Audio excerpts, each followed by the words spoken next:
24 घंटा राज्य में केतक स्थान में आम 39 डिग्री कि अधिक रेकर्ड कर 5 स्तर में तापमात्रा 39 डिग्री ऊपर रेकर्ड कर सर्वोच्च दिन तापमात्रा आमर पालाखेमुंडी 39.8 डिग्री रेकर्ड कर बौद्ध में 39.5 डिग्री सेल्सियस एवं आम जो रोचे कि टिटलागढ़ और जो नयागढ़ में 39.2 भवानीपाटन 39 डिग्री भुवनेश्वर में गतकाली 37.3 डिग्री सेल्सियस दिन तापमात्रा रेकर्ड होता बेले कटक में 38.4 डिग्री सेल्सियस रेकर्ड कर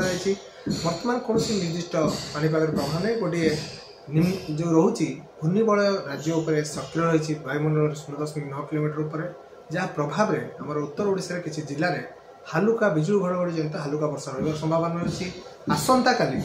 बिजुली घड़घड़ी मात्रा सामान्य अधिक उत्तर उपकूल ओडिशा रे बालेश्वर भद्रक जाजपुर केन्द्रापड़ा ता सहित आमर मयूरभंज केन्दुझर ढेंकानाल जिला गुड़िक गोटे दुई स्थान में बिजुली घड़घड़ी जनित वर्षा संभावना येलो वार्निंग जारी कर आगामी 3 दिन जाए राज्यर अधिकांश स्थान में पाग सुखिला रु कां भा वर्षा संभावना रोचे किसी जिले में दिन तापमात्रा आगामी 2 दिन 48 घंटा मध्य किसी अंचल सामान्य वृद्धि होबार संभावना रही जोटा कि 2 डिग्री जाए परवर्ती समय विशेष परिवर्तन हो ना खास करके किसी आभ्यंतर ओडिशा जिला गुड़िक 40 डिग्री तापमात्रा छुईबार रही संभावना रही जेहेतु आर्द्रता वायुमंडल में प्राय उपकूल ओडिशा रे आमर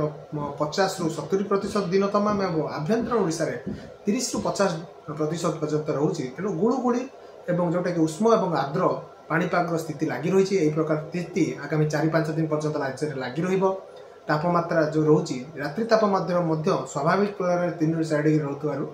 हट एंड ह्यूमिड वेदर कंडीशन यह लगे भुवनेश्वर आज 37 रु